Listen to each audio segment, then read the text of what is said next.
Bienvenue sur Relirons la Caraïbe, une plateforme numérique dédiée à la Caraïbe.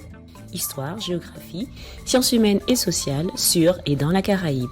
Chaque mois, une vidéo pour raconter et expliquer. À écouter, à regarder et à lire. En quoi les éruptions volcaniques sont-elles des aléas à la fois fondateurs et destructeurs? Le 9 avril 2021, la soufrière de Saint-Vincent, île située au sud de l'Arc-en-Ciel, entrait en éruption. Près de 20 000 personnes ont été évacuées en moins d'une semaine et aucun mort n'est à déplorer à ce jour. Spectaculaire, surprenante, voire effrayante, cette éruption montre toujours l'importance du phénomène volcanique dans la vie des sociétés caribéennes. Tout d'abord, il faut rappeler que la surface de la Terre forme une sorte de puzzle dont les pièces sont appelées plaques tectoniques. Ces plaques, de forme, de taille et d'épaisseur différentes, se déplacent les unes par rapport aux autres de quelques centimètres par an. Elles sont océaniques ou continentales. Les plaques peuvent soit s'écarter l'une par rapport à l'autre, soit se rapprocher ou se chevaucher en formant une zone de collision ou une zone de subduction.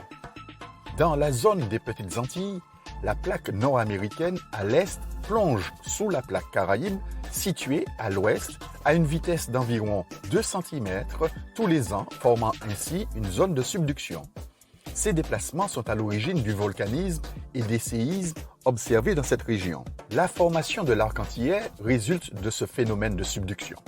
En effet, lorsque la plaque plongeante atteint une profondeur où la température et la pression sont très élevées, ces roches, gorgées d'eau de mer, fondent.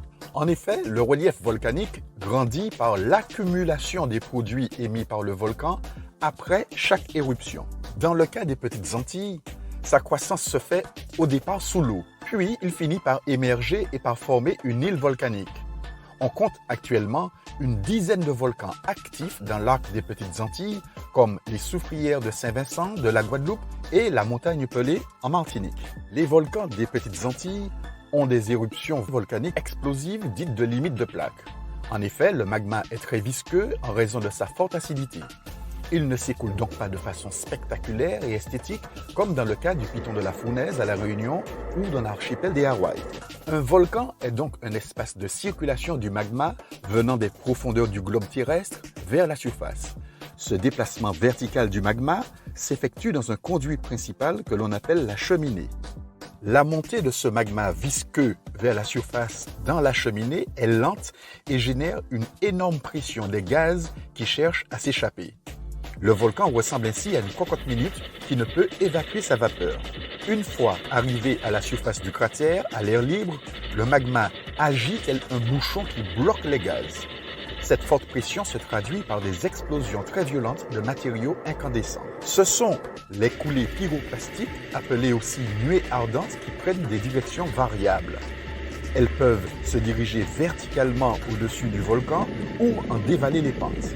Les coulées pyroclastiques sont composées de mélanges de gaz volcaniques, de vapeur d'eau et de particules solides qui s'écoulent à très haute température et à grande vitesse, plusieurs centaines de kilomètres par heure au départ. Ces coulées sont guidées par la topographie. Ce type d'écoulement résulte souvent de l'effondrement de nuages de cendres, aussi appelés panaches volcaniques. Parfois, en remontant, le magma rencontre de l'eau sous forme de nappes souterraines ou de lacs.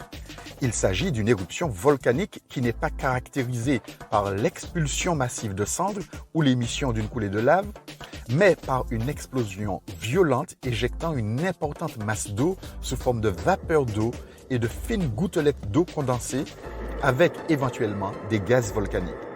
Dans l'arc antillais, on peut recenser un certain nombre d'épisodes volcaniques marquants. L'éruption de la montagne Pelée en Martinique en 1902 est la plus meurtrière du XXe siècle. La ville de Saint-Pierre est alors dévastée. Les scientifiques ont pu caractériser ce type de volcanisme explosif. Il faut savoir que les premiers signes de réactivation de la montagne Pelée se produisent dès 1889 avec quelques fumerolles. L'intensité augmente jusqu'en 1902. En avril 1902, les habitants de la région se plaignent d'une odeur pestilentielle liée à des émanations de soufre. Les secousses sismiques se multiplient. Le 8 mai à 8h02 du matin, une violente explosion se produit au sommet du volcan. Un écoulement pyroclastique, mélange de cendres, blocs et gaz extrêmement dilués et turbulents, se déplace alors à une très grande vitesse, de l'ordre de 120 à 150 mètres secondes, et il est extrêmement destructeur. C'est ce que l'on appelle une nuée ardente péléenne. Celle-ci franchit les reliefs et atteint la ville de Saint-Pierre en moins d'une minute, tuant les quelques 28 000 personnes présentes à l'exception de 2 survivants. Une nouvelle explosion en août 1902 fait 1 millier de victimes au Morne Rouge. L'activité volcanique se poursuit jusqu'en 1905, avant un nouvel épisode entre 1929 et 1932. Ce dernier se caractérise par l'arrivée du magma en surface. Il édifie un nouveau dôme de lave visqueuse à côté de celui de 1902. L'activité explosive, moins violente cette fois, ne génère aucune nuée ardente péléenne. La soufrière de Guadeloupe, surnommée Vieille Madame-là, en créole guadeloupéen, littéralement la vieille dame en français, est un volcan en activité situé sur le territoire de la commune de Saint-Claude. À partir de 1975, un certain nombre de tremblements de terre ont alerté les sismographes de l'Observatoire volcanique. En mars 1976, la soufrière montre des signes d'activité. Le 8 juillet, les autorités craignent une puissante explosion du volcan. La gestion de ces alertes a d'ailleurs entraîné une polémique extrêmement médiatisée entre le célèbre volcanologue Aoun Tazieff, qui estimait qu'il existait peu de risques qu'une éruption survienne, et le directeur de l'IGP, Claude Allègre, qui lui disait qu'une évacuation était nécessaire. Il s'agissait en fait d'une éruption phréatique. Elle a conduit à l'évacuation de la partie sud de la Basse-Terre ainsi que de la préfecture, soit 73 600 personnes sur 3 mois et demi. Aucun mort n'est à déplorer. L'activité volcanique continue encore quelques mois après cette éruption, avec d'autres coulées de boue et émissions de cendres. Le 8 juillet 1976, un important lahar, c'est-à-dire une coulée boueuse comportant des débris de roches volcaniques de toute taille, dévale la vallée de la rivière du Carbet sur 3,5 km de longueur. Un second lahar s'écoule dans le lit de la rivière du Galion le 30 août 1976. À Saint-Vincent, depuis 3 siècles, les éruptions explosives avec émission de nuées ardentes 1718, 1812, 1902 et 1979 alternent avec des éruptions effusives, comme par exemple en 1780, 1880, 1971 et 1979, au cours desquelles le volcan édifie un dôme de lave. L'éruption de 1902 a lieu le 7 mai. Une nuée ardente fait 1565 victimes. L'explosion est alors entendue à 700 km de là. C'était la veille de la destruction de la ville de Saint-Pierre à la Martinique par une nuée ardente descendue de la montagne Pelée. Pourtant, selon les spécialistes, il n'y a aucun lien entre les chambres magmatiques de ces 2 volcans. L'éruption de 1979 n'a pas fait de victimes, malgré la soudaineté du phénomène. Dans la nuit du 11 au 12 avril, les sismographes enregistrent les premières secousses. Et la nuit suivante, apparaît un trémor ou séisme volcanique continu. Le premier ministre de Saint-Vincent décidait alors l'évacuation de 22 000 habitants du nord de l'île. Ce volcan est à nouveau entré en activité très récemment. À partir du 18 juillet 1995, la soufrière de Montserrat entre en activité. Des coulées pyroclastiques se produisent, entraînant l'évacuation d'une partie de la population, en particulier celle de la capitale, Plymouth. Un dôme de lave andésitique se forme progressivement. Une période d'accalmie de plus d'1 an a été suivie de plusieurs ruptures du dôme et de 2 explosions volcaniques majeures.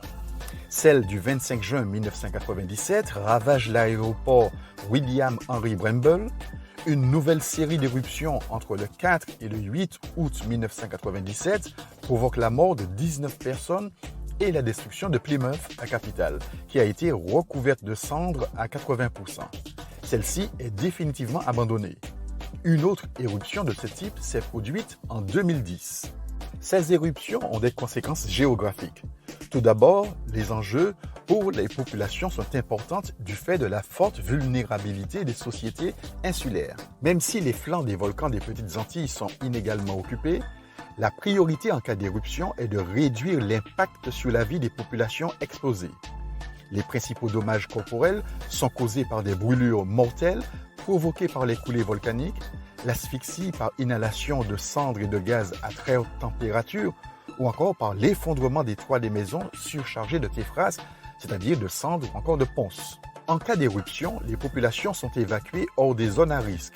Cela suppose un abandon immédiat et généralement brutal des zones habitées et des activités économiques, comme ce fut le cas à Montserrat en 1997 ou encore à Saint-Vincent en 2021. Ainsi, après la disparition de la capitale, près des 2/3 des 13 000 habitants de Montserrat se sont exilés sur les îles voisines ou au Royaume-Uni. Les autres ont migré vers le nord de l'île dans une zone protégée. Les évacuations se font très souvent dans des conditions pénibles pour les habitants. Ensuite, les enjeux sont également d'ordre économique. En cas d'éruption, la circulation aérienne peut être fortement perturbée. Par exemple, fermeture des aéroports d'Argyle de Saint-Vincent et de Grantley Adams de la Barbade suite à l'explosion de la soufrière de Saint-Vincent, ou encore fermeture de l'aéroport des Abîmes en Guadeloupe suite à l'éruption de Montserrat en 2010. Mais, de manière plus générale, c'est parfois toute l'activité économique, agriculture, tourisme, etc. qui est perturbée sur les territoires concernés par l'éruption. Il faut ajouter à cela la destruction des infrastructures qui devront être reconstruites à la fin de la crise. Par ailleurs, il y a des enjeux environnementaux comme l'impact des cendres sur le milieu naturel.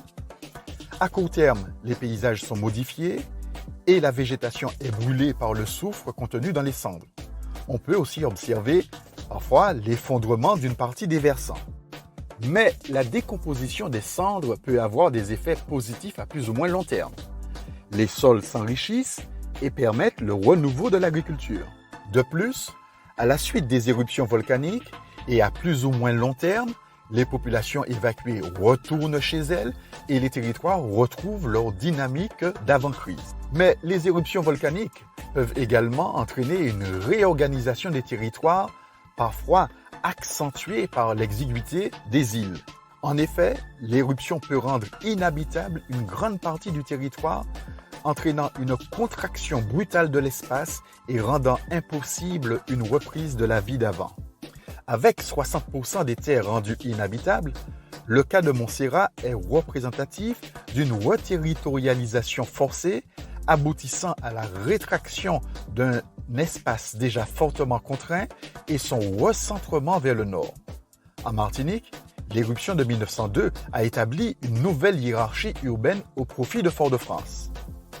Que faut-il retenir ? Premièrement, le volcanisme de l'archipel des Antilles résulte de la subduction entre les plaques caraïbes et américaines. Deuxièmement, le volcanisme actuel est explosif et en activité. Troisièmement, des catastrophes majeures ont marqué le XXe siècle, comme l'éruption de la montagne Pelée, qui demeure la plus meurtrière du XXe siècle. Et pour terminer, les conséquences humaines, physiques et économiques sont lourdes et contribuent parfois à la réorganisation du territoire.